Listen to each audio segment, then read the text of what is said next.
বন্ধুরা, আমার সজনে পাতার ভর্তা হয়ে গেছে। এইভাবে করবেন, খুবই ভালো লাগে।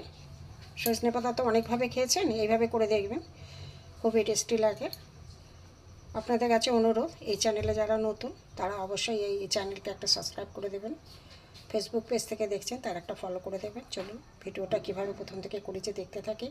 কমেন্ট করে জানাবেন কেমন হয়েছে, লাইক করবেন, শেয়ার করবেন। চলুন যাই ভিডিওটা প্রথম থেকে দেখি। জিবি ভ্যারাইটি থেকে আপনাদের স্বাগত। আজ আমি একটা নতুন রেসিপি, দেখুন সজনে পাতাগুলো আমি প্রথমে গোটা থেকে ছাড়িয়ে নেব, তারপরে দেখাচ্ছি।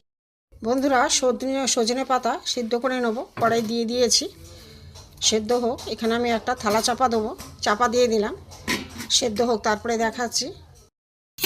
বন্ধুরা, এই সজনে পাতাগুলো সব সেদ্ধ হয়ে গেছে। আমি এটা জল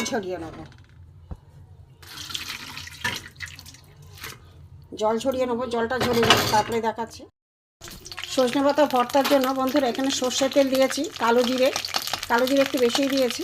এখানে রসুন দিয়েছি, এই কটা আমি ভেজে নেব। রসুন আর কালো জিরে ভাজা হয়ে গেছে, তুলে নেব। শুকনো লঙ্কা ভেজে নেব।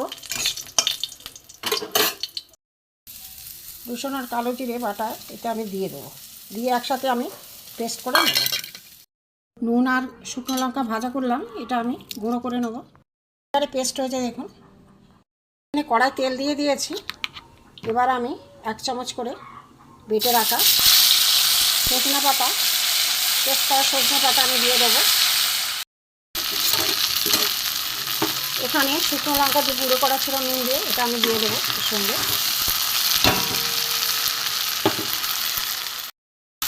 দিয়ে আমি একটু নাড়বো। শুকনো লঙ্কা ভাজা দিয়েছি, সব মশলা দেওয়া হয়ে গেছে, নুন একটু শুকনো করে নেবো,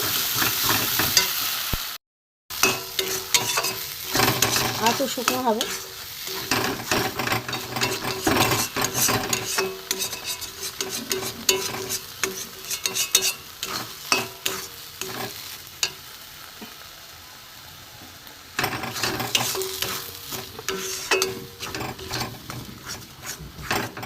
আর একটু শুকনো হোক। সজনে পাতার ভর্তা আমার হয়ে গেছে।